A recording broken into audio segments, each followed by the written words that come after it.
ఉమ్మడి ఆదిలాబాద్ జిల్లాలో జోరు వానలు పత్తి రైతులకు కంటి మీద కునుకు లేకుండా చేస్తున్నాయి. ఎడతెరిపి లేని వానలతో పత్తి నల్లగా మారుతోంది. చేనులో ఎండిన కాయలు రాలిపోవడంతో అన్నదాతలకు తీవ్ర నష్టం జరుగుతోంది. పూర్తిగా తడిసిన భూములతో పత్తి తీసేందుకు కుదరడం లేదని రైతులు ఆవేదన వ్యక్తం చేస్తున్నారు. 48 గంటలుగా కురుస్తున్న వర్షాలు కోలుకోలేని దెబ్బతీశాయని చెబుతున్నారు. రైతు కష్టాలపై మరిన్ని డీటెయిల్స్ అంజయ్య అందిస్తారు. ఆదిలాబాద్ జిల్లాలో భారీగా వర్షాలు కురుస్తున్నాయి. భారీగా కురుస్తున్న వర్షాలతోని రైతులు తీవ్రంగా నష్టపోతున్నారు. ముఖ్యంగా పత్తి సోయా రైతులందరూ కూడా గత కొన్ని రోజులుగా తీవ్రమైన నష్టం సంభవిస్తుందని ఆవేదన వ్యక్తం చేస్తున్నారు. ముఖ్యంగా పత్తి సోయా పంటలన్నీ చేతికొచ్చినాయి, అమ్ముకుందామంటే అమ్ముకోలేని పరిస్థితి. ముఖ్యంగా గత 2 నెలల క్రితం కుండపోతగా వర్షాలు కురిస్తాయి. కుండపోతగా వర్షాలు కురవడంతో ఏవైతే పంటలు సోయా పంట కానీ అదేవిధంగా పత్తి పంటకు తీవ్రమైన నష్టం సంభవించింది. అదేవిధంగా మళ్ళీ ఇప్పుడు తుఫాన్ ప్రభావంతో భారీగా వర్షాలు కురుస్తున్నాయి. భారీగా కురుస్తున్న వర్షాలతోని రైతులు తీవ్రంగా నష్టపోతున్నారు. ముఖ్యంగా పత్తి అసలే దిగుబడి తగ్గింది. ముఖ్యంగా రైతులందరికీ ఒక ఎకరాకి 10 క్వింటాల దిగుబడి వచ్చేది. కానీ ఇప్పుడు ఏదైతే కుండపోతగా వర్షాలు కురవడం, గత 2 నెలల క్రితం కురవడం, ఇప్పుడు కురవడంతో రైతుల్లో దిగుబడి దక్కిందని ఆవేదన వ్యక్తం చేస్తున్నారు. అయితే ఇప్పుడు రైతుల పరిస్థితి ఎట్లా ఉంది, దిగుబడి ఏ విధంగా ఉంది అనే అంశంపై మనతో మాట్లాడడానికి రైతులు ఉన్నారు. వారిని తెలుసుకుందాం. అన్న, ఎట్లా ఉంది? ఇప్పటిది వాతావరణం మీదకి అయితే బాగా నష్టపోతున్నారు రైతులు. నేను మొన్న మార్కెట్కి తీసుకపోతే 16-17 అచ్చుడుకు రిజెక్ట్ చేసిండు సిసిఐ వాళ్ళు. మినిమం అంతా 12 నుంచి ఒక 3 పాయింట్లు పెంచినా కానీ రైతులకు మంచిగా ఉంటుందని మేము అనుకుంటున్నాము. ఇప్పుడు కుప్ప వేసినా కానీ కొన్ని డ్యామేజ్ అవుతున్నది. రేట్లలో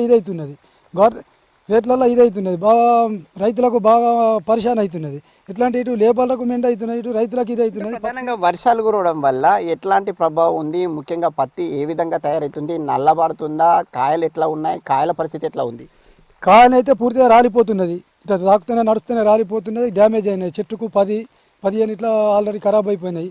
పత్తి కూడా డాగ్ అయిపోతున్నది. ఇట్లా ఊకే కుప్ప వేసుడు నేర్పుడుకు అట్లా డాగ్ అవుతున్నాయి. ఆడ సీసీఐ కాడ కూడా గవర్నమెంట్ ఇది కౌడు పత్తి అని అట్లా కూడా అంటున్నారు.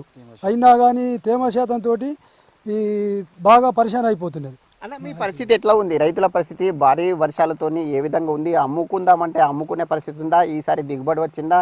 ఎట్లా ఉంది? గత సంవత్సరం కంటే ఈ సంవత్సరం స్టార్టింగ్ నుంచే వర్షాలు అధికమైనాయి. రైతులకి అప్పుడు స్టార్టింగ్లో పంట క్రాప్ కాసే టైంలో అధిక వర్షాలు అయిన దానికి దిగుబడి తగ్గిన ఎంతో కొంత పత్తి తీసుకొని మార్కెట్కి తీసుకెళ్దామంటే పత్తి మొత్తం నానిపోయి మొత్తం రైతు పరిస్థితి గోచరంగా అయింది. అయితే వాళ్ళు ఏమైందంటే తేమ శాతం పేరు మీద సీసీఐ వాళ్ళు 12% మించకుండా అంటేనేమి ఈడనేమో వర్షము డైలీ కంటిన్యూగా పడడం జరుగుతున్నది. ఎట్లా ఇప్పుడు పత్తి ఏదైతే కుండపోతగా కురిసిన వర్షాలతోని పత్తికి ఎట్లాంటి నష్టం సంభవిస్తుంది? ఏ విధమైన నష్టం సంభవిస్తుంది? కుండపోతగా అంటే చేతికొచ్చే పరిస్థితి అయితే ఏం లేదు. మొత్తము రోజుకు పత్తి ఖరాబ్ అయిపోతున్నది. మరి కౌడి ఏమన్నా ఇదే మొత్తం గింజలన్నీ మొత్తం తెల్లవారిపోయి కౌడి పత్తి లెక్క సీసే వాళ్ళు కౌడి పత్తి అంటున్నారు. ఇది రైతులందరూ చెప్తున్నమాట. ముఖ్యంగా ఏవైతే కుండపోతగా కురుస్తున్న వర్షాలతోని తమకు తీవ్రమైన నష్టం సంభవిస్తుంది.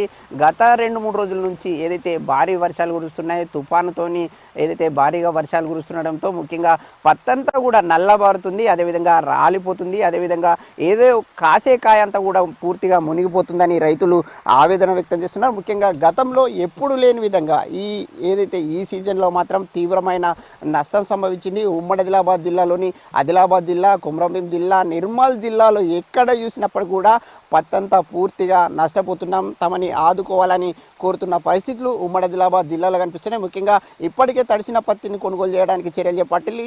అదేవిధంగా ఏదైతే నష్టపోయిన రైతులందరినీ ఆదుకోవడానికి పరిహారం కూడా చెల్లించాలని రైతులు సర్కార్ను కోరుతున్నారు. కెమెరామెన్ విఠల్తో అంజయ్య, V6 న్యూస్, ఆదిలాబాద్.